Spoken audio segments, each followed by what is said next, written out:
Friends, ये सच है, मृत्यु जीवन का सबसे बड़ा सत्य है। लेकिन ये भी सच है, मृत्यु का भय सभी भयों से डरावना है। व्यक्ति मौत के डर से थर थर कांपा करता है। इसका कारण मृत्यु के बाद के सुखों से वो अज्ञात है। आत्मा अविनाशी है, उसकी मृत्यु का तो प्रश्न ही नहीं उठता। मृत्यु तो शरीर की होती है, आत्मा की नहीं। लोग बस इसलिए डरते हैं, भयभीत होते हैं, क्योंकि वो शरीर की मृत्यु को अपनी मृत्यु मान लेते हैं। यदि मनुष्य को विश्वास हो जाए कि आज की तरह हमें आगे भी जीवित रहना है, तो फिर मृत्यु का डर कैसा। मृत्यु तो नए जीवन की शुरुआत का साक्षात दर्शन है।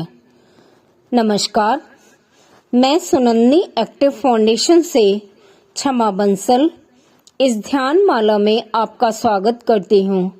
आज इस ध्यान माला में मृत्यु के बाद क्या होता है, मृत्यु के स्वरूप का दर्शन करेंगे। सभी लोग अपने आसन पर लेट जाएं। शव आसन की अवस्था, दोनों हाथ हिप के साइड में, हथेलियों का रुख आसमान की तरफ, दोनों पांव में हल्का सा फासला, आंखें कोमलता से बंद, ध्यान श्वासों की तरफ। श्वास आ रही है, श्वास जा रही है। धीरे धीरे शरीर का आभास खत्म कर दीजिए। मेरी हर काउंटिंग के साथ आप डीप में गहरे उतरते जाइए। 10, 9, 8, 7, 6, 5, 4, 3, 2, 1। डीप और डीप। बस श्वास आ रही है, श्वास जा रही है। कल्पना कीजिए, आपका शरीर निश्चेतन होता जा रहा है, निष्प्राण, निश्चेतन। शरीर का सारा बोझ धरती पर डालते जाइए। आप शांत होते चले जा रहे हैं। आज आप योग निद्रा के दौरान मृत्यु की एक तैयारी कर रहे हैं, मृत्यु से दोस्ती कर रहे हैं। कल्पना कीजिए, आपका शरीर मृत अवस्था में जमीन पर पड़ा हुआ है। आत्मा शरीर से अलग हो गई है। हिलेंगे डुलेंगे नहीं। मरने के बाद मक्खी मच्छर का शरीर पर कोई असर नहीं होता। आत्मा शरीर से अलग होकर, शरीर के पास खड़ी होकर शरीर को दृष्टा रूप में देख रही है। चारों ओर प्रियजनों के रोने बिलखने की आवाज आ रही है। अपने प्रियजनों से कुछ कहना चाहती है आत्मा, परंतु उसे कोई नहीं सुन पा रहा। अपने शरीर में वापस जाना चाहती है आत्मा, लेकिन उस शरीर पर भी उसका अब कोई हक नहीं। आपका शरीर स्थूल शरीर से सूक्ष्म शरीर में परिवर्तित हो गया है। एक तरफ आप इस नए शरीर को पाकर बहुत खुश हो रहे हैं कि मैं कितना हल्का हो गया हूँ। इस सूक्ष्म शरीर से मैं पक्षियों की भांति चारों ओर उड़ सकता हूँ। इच्छा मात्र से कहीं भी जा सकता हूँ। कोई भय नहीं, कोई डर नहीं। जीवित अवस्था में मुझे हमेशा मृत्यु का डर सताता रहता था, लेकिन इसमें डरने जैसी तो कोई बात ही नहीं। न शरीर का बोझ है, और शरीर में जितने भी रोग थे सब समाप्त हो गए हैं। आज आत्मा बहुत प्रसन्न है, बहुत हल्कापन महसूस कर रही है। आत्मा शरीर के आसपास मंडरा रही है। अपने शरीर को दृष्टा भाव से देखिए। आपका शरीर निर्जीव पड़ा हुआ है। लोग आ रहे हैं, पड़ोसी, रिश्तेदार, सगे संबंधी सभी इकट्ठे हो गए हैं। आप धरती की गोद में सोए हुए हैं। मिट्टी से उपजा तन फिर मिट्टी में मिल जाएगा। सब कुछ नश्वर था।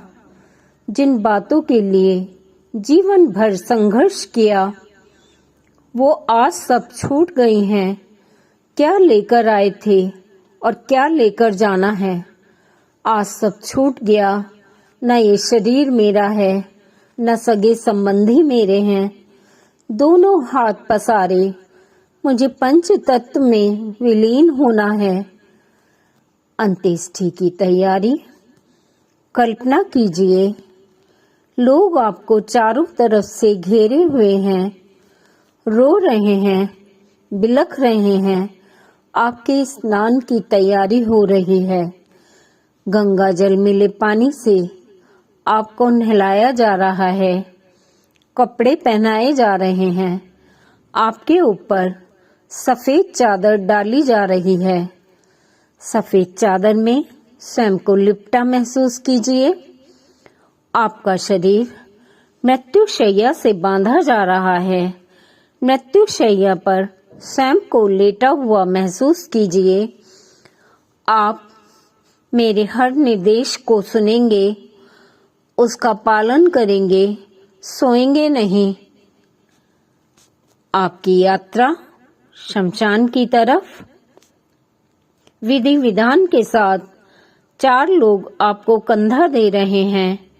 ये चारों जो आज मेरी शैया को कंधा दे रहे हैं, ये मेरे अपने ही तो थे, लेकिन आज ये ही लोग मुझे शमशान ले जा रहे हैं, जहां मुझे ये छोड़ आएंगे। आज शरीर की यात्रा शमशान की तरफ। मैं इस यात्रा में शामिल हूँ और मेरा शरीर भी। धीरे धीरे यात्रा शमशान घाट की तरफ पहुँचती है, जहाँ एक चिता सजाई जा रही है। थोड़ी ही देर में मुझे इस चिता पर अग्नि देकर जलाया जाएगा और मैं और मेरा शरीर इस पंच तत्व में विलीन हो जाएगा। इमेजिन कीजिए, चिता पर लकड़ियां सजाई जा रही हैं, जहां पर मुझे लिटाया जाएगा। मेरा खुद का ही पुत्र इस चिता पर अग्नि देने की तैयारी में है। अपने शरीर को देखिए, जिस शरीर में रहकर मैंने अनेकों पाप किए। मैं अहंकार, घृणा, द्वेष, मोह में फंसा रहा। जीवन भर तेरा मेरा किया। वही शरीर आज पंच तत्व में विलीन हो जाएगा। आज अपने जीवन की हर घटना का स्मरण कीजिए। पूरी घटनाएं जो आपके जीवन में घटित हुई थी, वह चलचित्र की भांति आपके मानस पटल पर घूम रही हैं। महसूस कीजिए, आज आपके शरीर को अग्नि दी जा रही है। यह शरीर भी अब मेरा नहीं रहा। मेरे अपने ही मुझे यहाँ अकेला छोड़कर चले जाएंगे। आज मुझे अफसोस है, इस शरीर के रहते मैंने क्यों दान पुण्य नहीं किए, मैंने क्यों अध्यात्म को नहीं जोड़ा। यही अध्यात्म तो मेरी मृत्यु की तैयारी थी, जो मृत्यु के बाद प्रभु मिलन के बीहड़ रास्तों को पार करने में मेरी मदद करती, परलोक में भी मेरे साथ जाती। लेकिन अब पछताए होत क्या, जब चिड़िया चुग गई खेत। इमेजिन कीजिए, आपकी चिता को अग्नि दी जा रही है। अब आप शरीर नहीं हैं, वरन आत्मा हैं। आपके अपने रिश्तेदार हाथ जोड़कर वहां से प्रस्थान कर रहे हैं। अब आपकी यात्रा यहाँ से अकेले ही शुरू होती है। जब आप पैदा हुए थे तब अकेले आए थे, और अब आप जा रहे हैं तो भी अकेले जा रहे हैं।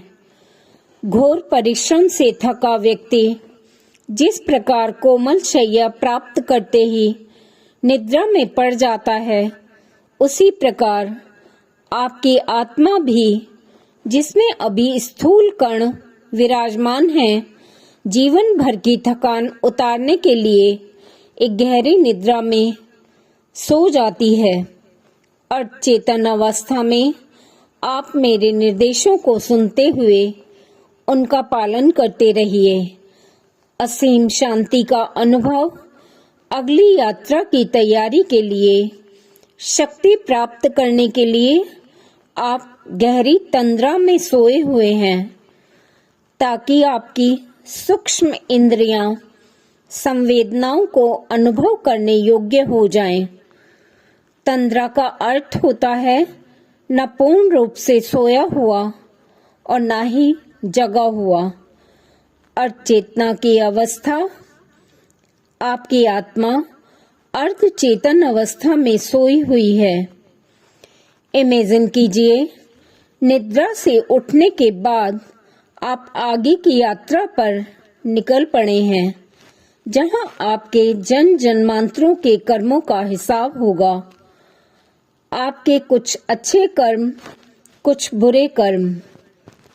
14 यमदूत आपके पास आए हैं आपको लेने के लिए। यम, धनराज, मृत्यु, आतंक, वैवस्वत, काल, सरभूत, क्षय, उदुम्बर, दग्न, नील, परमेष्ठी, प्रकोदर, चित्र और चित्रगुप्त। वैसे तो आमतौर पर कहा जाता है कि 4 यमदूत आत्मा को आगे की यात्रा पर ले जाते हैं। यह यात्रा यमलोक के लिए होगी।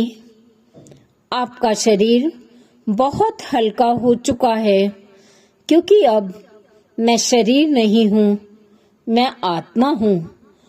आत्मा एक हवा की भांति भूमि, जल, नक्षत्र, पर्वत, नदी नालों को पार करती हुई आगे बढ़ रही है। अभी आत्मा के साथ उसके स्थूल कण, जो शरीर के स्थूल कण थे, वो भी साथ चल रहे हैं। जिसे भूख भी लगती है, सर्दी भी लगती है, गर्मी भी लगती है। भूखी प्यासी आत्मा आगे बढ़ती जा रही है। भूख लगने पर वह यमदूतों से भोजन मांगती है। ठंड लगने पर वह कपड़े मांगती है। यमदूत प्रत्युत्तर में पता है उसको क्या कहते हैं? आज तेरे कर्म ही तेरे साथ जा रहे हैं। क्या तूने जीवन भर किसी भूखे को भोजन खिलाया या किसी गरीब का तन ढका, जो हम तुझे कपड़े और भोजन दें? वही सब तुझे मिलेगा जो तूने दान किया। बहुत लंबी लाइन है प्रभु के दरबार में जाने के लिए। न हाथी है, न घोड़ा है, न गाड़ी है, न पैर में चप्पल है। मीलों की यात्रा पैदल ही पार करनी होगी, जहां सभी के कर्मों का हिसाब होगा। एक विशेष बात, आत्माएं साथ जरूर लाइन में लगी हैं, पर वो एक दूसरे से कुछ कह सुन नहीं सकती, ना ही एक दूसरे के सुख दुख बांट सकती हैं। आज उन्हें अपने कर्मों का फल खुद ही भोगना होगा। कोई साजी नहीं, न पुत्र है, न पत्नी है, न माता है, न पिता है, न सगे संबंधी हैं। अकेले ही अपने कर्म भुगतने होंगे। भले ही आप अकेले हैं, आपके साथ कोई नहीं है, लेकिन आपके कर्म आपके साथ हैं। भले बुरे कर्मों की परत चेतना के साथ मजबूती से चिपकी हुई है। ये परतें प्रभु के दरबार में एक एक करके खुलेंगी। कर्मों के बीज पक चुके हैं, जो फल के रूप में आज उपस्थित हैं। आपने कुछ कर्म तो इस धरती पर रहकर भुगत लिए थे, लेकिन जो बाकी बचे थे आज उनका प्रभु के दरबार में हिसाब होगा। आज आप बुरे कर्म जिन्हें आप भूल गए थे उनका फल भोगने के लिए प्रभु दरबार में उपस्थित हुए हो।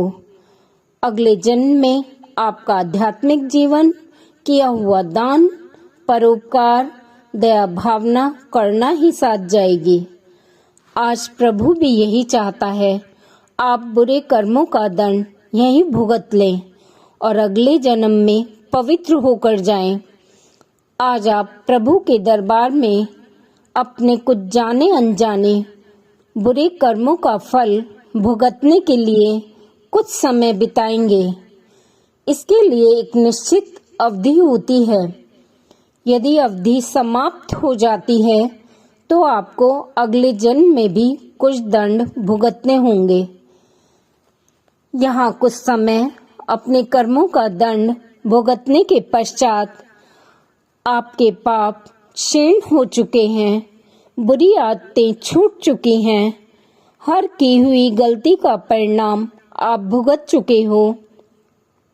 अब आप एक निर्मल जीव बन चुके हो। अपने कर्म बंधन से मुक्त आत्मा अब वापस धरती पर आ रही है, अपने शरीर के पास। आत्मा शरीर के पास खड़ी है। कितना सुंदर शरीर है मेरा। आत्मा का शरीर में प्रवेश, नव जीवन, नव प्राण संचार। चेतना को पूरे शरीर में घुमाइए, शरीर को हिलाएं डुलाएं। ताड़ासन की स्थिति। श्वास भरते हुए दोनों हाथों को सर के ऊपर ले जाएं। शरीर को 2 भागों में खींचें। दाईं करवट लेकर बैठ जाएं। दोनों हाथों को आपस में रब करें और चेहरे पर ढक लें। आंखों को बंद खोल करें। ऊर्जा को ग्रहण करें। दोनों हाथ गोद में रखें। संकल्प लें, आज से मैं प्राप्त धन का और शक्ति का एक हिस्सा, एक अंश पर कल्याण, परोपकार, दान पुण्य व सेवा में लगाऊंगी। धीरे धीरे अपनी पूर्ण चेतना में वापस आ जाएं। Look around. ध्यान माला का ये मोती, ये ऑडियो आपको जरूर पसंद आई होगी, इसलिए इस ऑडियो को लाइक करें, शेयर करें और मेरे चैनल को सब्सक्राइब करें। Thank you very much. Thank you universe.